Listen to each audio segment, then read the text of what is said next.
Hello, this is Laura Robinson. I'm the garden coordinator at the Chattanooga Area Food Bank, and this is an early August 2024 garden tour. So I wanted to start out in the greenhouse and show you guys that I've started seeds. Most of these I started about 2 weeks ago, and I'm still in the process of starting more. I have lettuce, cabbage, kohlrabi, kale collards, Swiss chard, dill, cilantro, marigolds. I think that's about it over here, and then you can see kind of my grow light setup down here. Most of these are repeats, but I do have some spinach, I do have some mustard, which actually this is the first year that I've successfully gotten spinach to germinate, and I don't know if it's just that the seeds are better. Most years I have so much trouble with them, but they seem to have liked to germinate under this grow light, and maybe in the past I've always just put them in the window. So anyway, I thought that was interesting because I was so excited. I didn't even know what this plant was. When I saw it germinate, I was like, what? That doesn't look like anything I've grown before. So anyway, I just thought that was kind of exciting. I've also started some leeks and scallions and have not had very good luck getting them to germinate yet. And they're really good to go through the winter. So hopefully those will germinate shortly. Oh, and I also have already potted up the broccoli that I started. I've started a couple of types of broccoli. So yeah, we're just kind of in that transition phase of we're still harvesting summer things, but also planning for the fall. I did want to show you the strawberries in this container. It's called a green stalk container.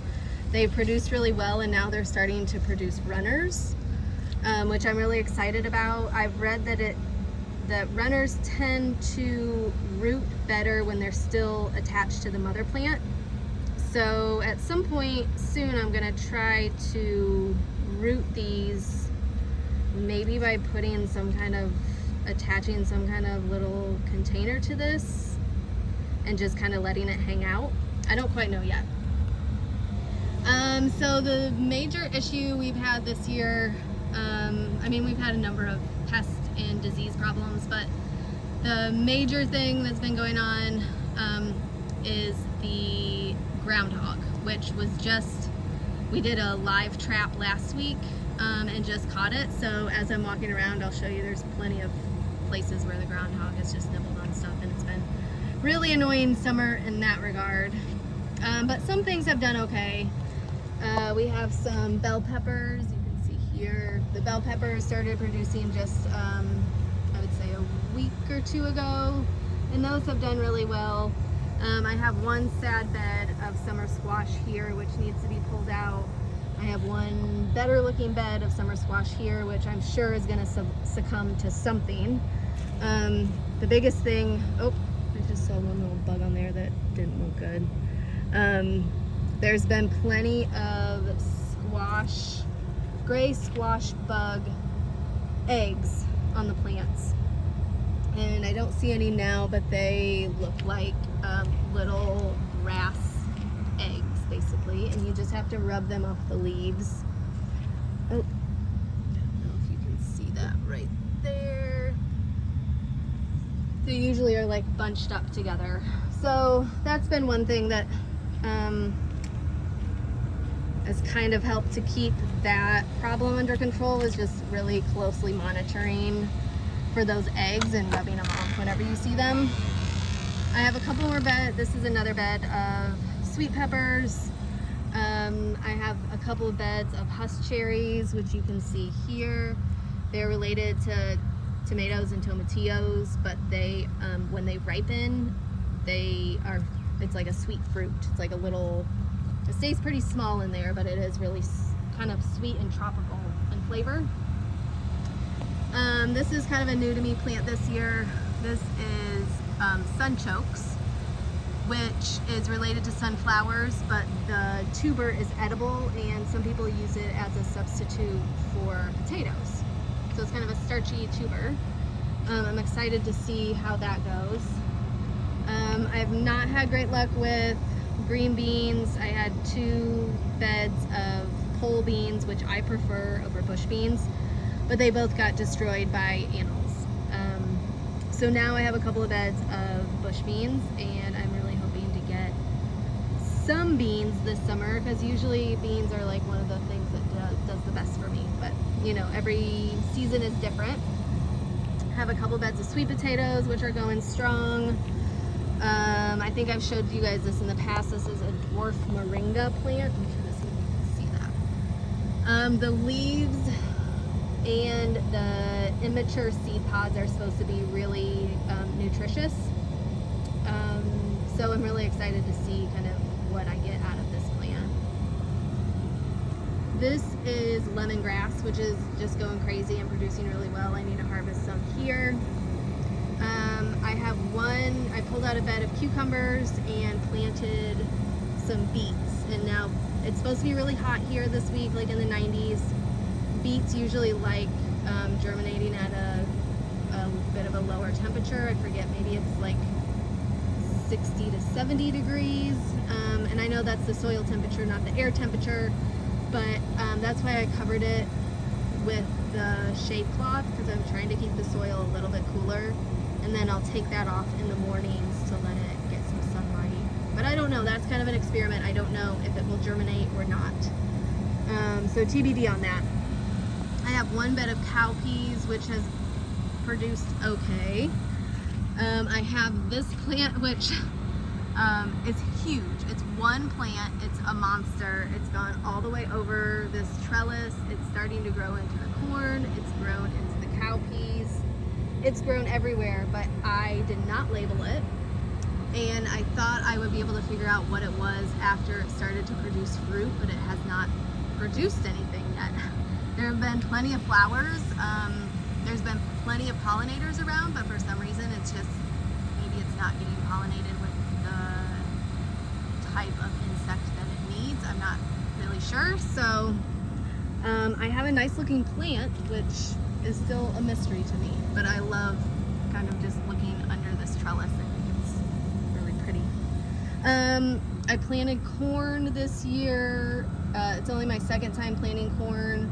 I don't have a lot of experience with it, obviously, but this was a type of corn that was sent to me by Slow Food USA, so I was excited to try it. TBD on what kind of output we'll have from this. I really don't know what to expect. I kind of expect that it's just going to be eaten up and have worm damage. I have sprayed the silks with BT. I have no idea if it's gonna work. We'll just have to wait and see what happens. I have a couple beds of okra. This bed you can see I have covered because the groundhog was just eating all the leaves down. With the groundhog now captured, I'm going to take it off, and hopefully I'll get some sort of okra production. I have 3 beds of hot peppers, and they've all just been going crazy. One bed that I thought was jalapenos, and it is banana peppers. Shishito peppers, which just got a lot of them got harvested on Friday, so I don't have many in this bed, but usually the plants are just completely covered with these little wrinkly, they're mild peppers. They are great to just saute whole in the skillet, and they're delicious and super, super productive. You can see that I'm starting to get some kind of, I don't know if this is a disease or what this is, but these plants have probably been producing for a solid month and a half or 2, and that's the first problem that I've spotted on them. More bush beans. I have these tomatoes over here. They are called Mountain Magic tomatoes, and you can see just how much fruit is on here. It's been a really productive plant so far. I did have some damage from army worms, I believe. So it hasn't been flawless, but the plants have been really, really productive. I have one bed left of cucumbers, and it is just starting to get powdery mildew. I sprayed it last week. But I've been really actually surprised by the amount of cucumbers I've gotten. I feel like the last couple of summers, cucumbers have probably been the worst thing I've grown in the garden. But this year they've actually done okay. And I haven't really had to treat them until now. The biggest problem again is the groundhog. The groundhog has loved to eat anything in the cucumber family, all the leaves. So that's been the one annoying thing. This is more okra. This is a different type called Aunt Hetty's Red, I believe, or Aunt Hetty's Heirloom, or something about Aunt Hetty. And I think it's an heirloom from Tennessee, actually, which is where we are. So now that the groundhog is gone, I'm hoping that the plants recover and they start growing, and I actually get some okra off of that bed. I've planted a number of holy basil plants around the garden, and I don't ever harvest them, but they are really pretty and they attract a lot of pollinators. So that's something that I would definitely plant again. I have one snake gourd, which you can see most of it has been nibbled. I mean, it's just mostly nibbled down at this point.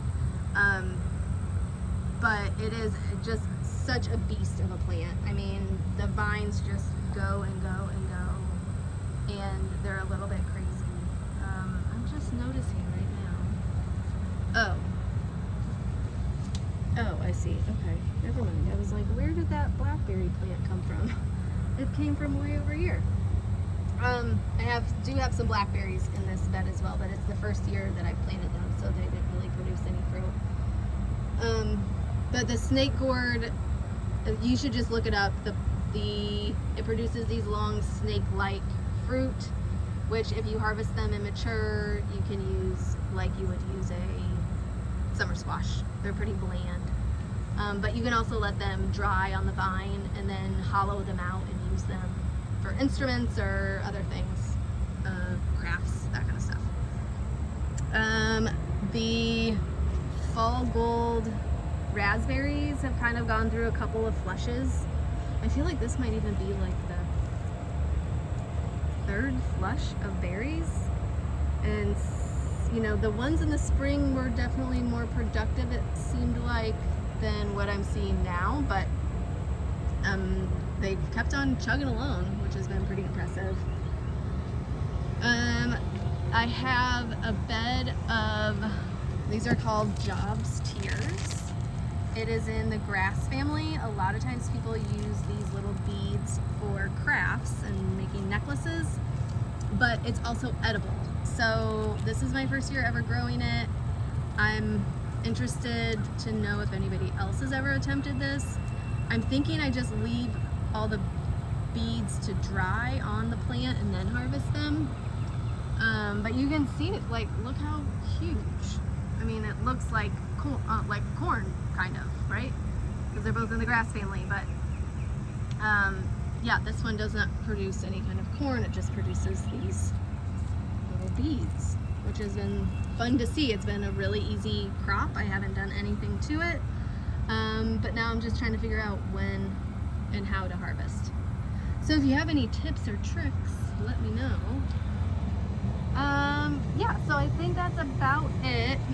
I will say that the zinnias that mostly are all just volunteer zinnias from plants in the past have attracted so many butterflies to the garden this year.